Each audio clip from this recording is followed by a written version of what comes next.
Nogometaši KTM Impol Bistrice so v 29. krogu v Bistriškem športnem parku igrali proti ekipi Rudarja iz Velenja. Na koncu je bil rezultat 2:2. V predzadnjem 29. krogu drugoligaške krstne sezone za bistriške nogometaše so se ti v zadnji tekmi pred svojimi gledalci razšli z neodločenim rezultatom 2:2 in to z ekipo Rudarja iz Velenja.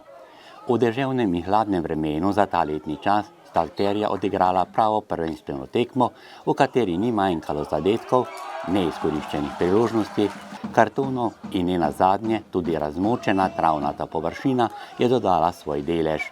Nogometaši bistriškega kluba so tako po 3 zaporednih zmagah na svoj konto zbira 36 točk dodali pomembno točko za uvrstitev na 10. mesto dosedanjega poteka prvenstva. Nismo vedeli, da to bo ena težka tekma. Mislim, da je nasprotnik prevzel pobudo v prvem polčasu. Ustvarili smo si obojni nekaj priložnosti, mislim, da smo jim malo bolj zrele priložnosti, ampak na koncu je bilo 1:0. Drugi polčas pa mislim, da smo mi malo bolj prevzeli pobudo in si pripravili nekaj res izjemnih priložnosti, ampak ko ne izkoristiš, to je nogometno pravilo, če ne daš, ga dobiš. Nasprotnik nekako uspel narediti preobrat, to je bil en veliki šok, ker obramba mislim, da celo tekmo zelo trpela. Ampak na koncu mislim, da bi še lahko to tekmo obrnili, ampak na koncu moramo gledati realni rezultat 2:2 in iti na novo tekmo. V prvem polčasu, ki so ga dobili gostitelji z 1:0, se je s krasnim strelom z glavo med strelce opisal Jaša Martinčič. Omenjeni igralec je že v 12. minuti takole preizkusil dnevno formo vratarja Močiča. Po prejetem zadetku so tudi Velenjčani bolj pritisnili na vrata Friedricha.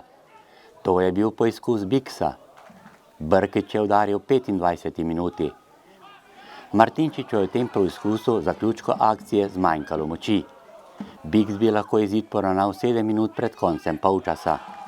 Strelec edinega gola v prvih 45 minutah pa je takole streljal tik pred odhodom na premor. Po zaostanku 1:0, tudi po 2:0 smo se že vračali, tako da to za nas ni bil nek šok.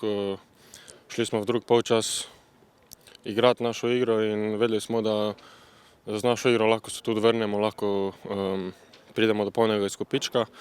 In kar se je tudi pokazalo, prišli smo do 2:1, imeli še nekaj situacij zrelih za zadetek, ampak evo, vedeli smo, kako se je končalo.